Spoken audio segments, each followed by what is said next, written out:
मैं अर्ज कर रहा हूँ, हदीस में भी यही तफसीर आ रही है, 4 सहाबा से और 22 ताबईन के इरशादात मौजूद हैं।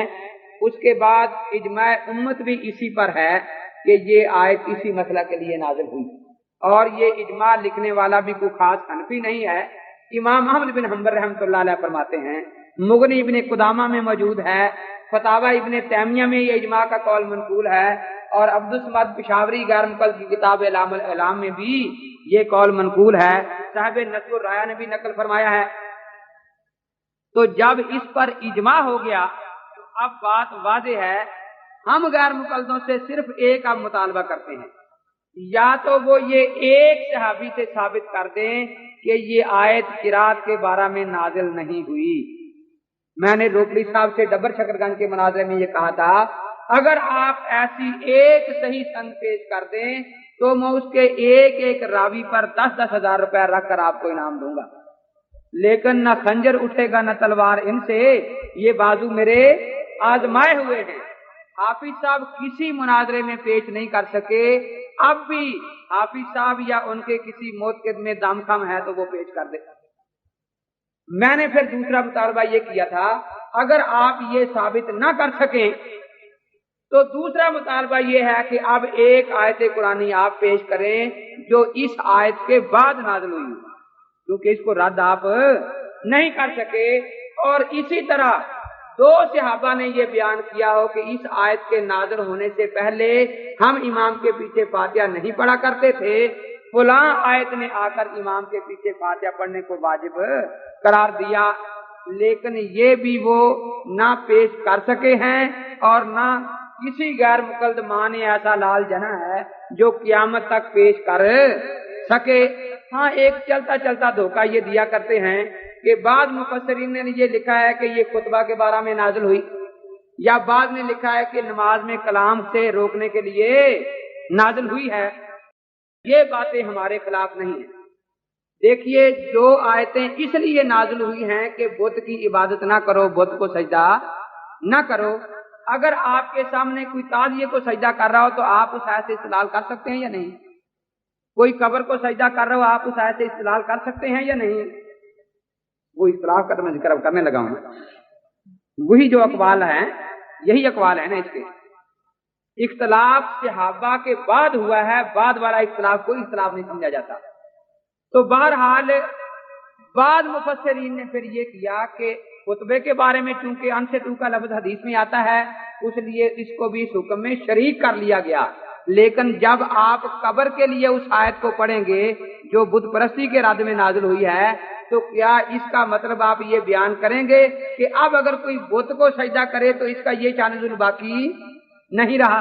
आप ऐसा करेंगे?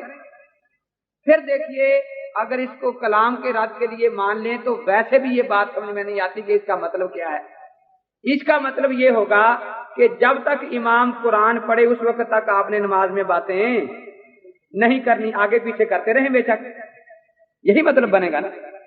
देखिए, जो मतलब हम ले रहे हैं, खुतबे में सिर्फ उतना अरसा आप बात नहीं करेंगे जितना अरसा वो कुरान की आयतें पढ़ रहा है, बाकी बात कर लेंगे, नहीं करेंगे ना। तो ना तो ये अकलन असूल फिट आता है, और अगर इसको उसके शानुज़ुल में शामिल कर भी लिया जाए तो इससे हमारी तरदीद नहीं होती। ये एक महज धोखा है कि चंद अकवाल पेश करके इसकी तरदीद करना कि ये किरात खल्फुल इमाम के लिए नाज़िल नहीं हुई, ये एक धोखा है, इसके सिवा और कुछ नहीं है। तो बहरहाल कुरान पाक अल्हम्दुलिल्लाह इसका साया अहले सुन्नत वल जमात हनफियों के सर पर है। गैर मुकल्लद इस मसले में कुरान पाक से बिल्कुल मालूम है।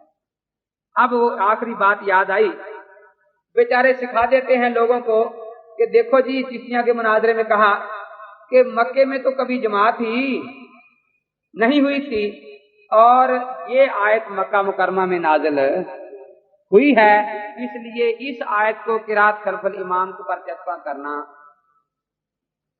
तो हम जल्दी से फिर इसका जवाब सोचना शुरू कर देते हैं।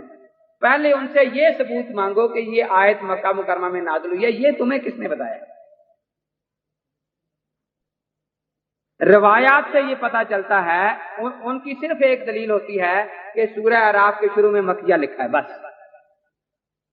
لیکن حضرت عبداللہ بن عباس رضی اللہ تعالیٰ کی روایت الاتقان میں موجود ہے کہ کسی سورت کی آیتیں مکی مدنی جو ہوتی ہیں ان کا مکیہ مدنیہ لکھنا صرف پہلی آیتوں کے بارے میں ہوتا ہے، وہ ساری سورت کے بارے میں نہیں ہوتا۔ چنانچہ سورہ اعراف کی پہلی آیتیں واقعی مکی لوگوں کے بارے میں ہیں، ننگا طواف کرنے کا ذکر ہے اور وہ مکے والے تھے۔ لیکن جب آگے پڑھیں، نصف سے آگے چلیں تو یہودیوں کا قصہ شروع ہو گیا ہے، موسیٰ علیہ السلام کا واقعہ آ گیا ہے۔ یہودی مکے میں ایک بھی آباد نہیں تھا، یہودی سارے مدینہ میں آباد تھے۔ دوسری بات، اسی لیے نواب صدیق حسن غیر مقلد یہ کہتا ہے کہ یہ آیت مدنی ہے۔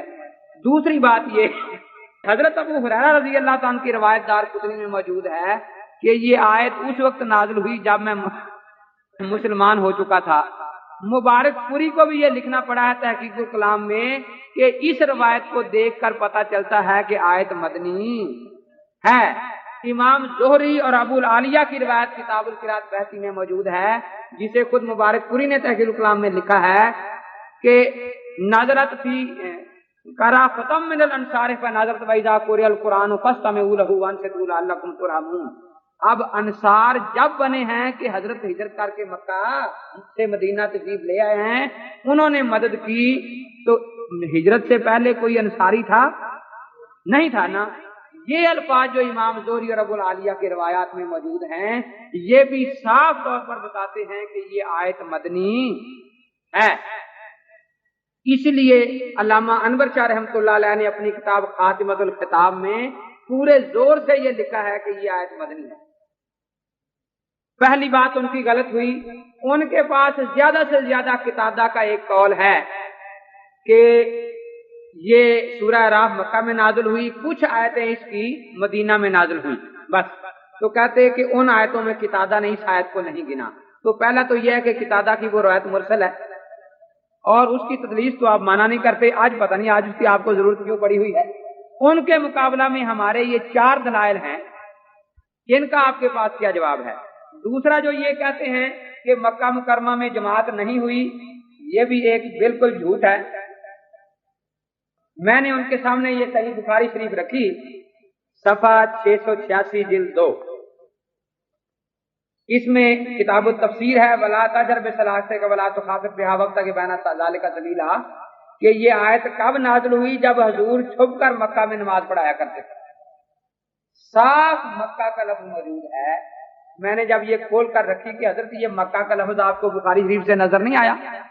عجیب بات ہے کہ حنفیوں کا پرائمری اسکول کا ماسٹر آپ کے شیخ الحدیث سے زیادہ بخاری جانتا ہے، اور پھر بھی آپ کہتے ہیں کہ یہ تو ماسٹر ہے اسکول کا۔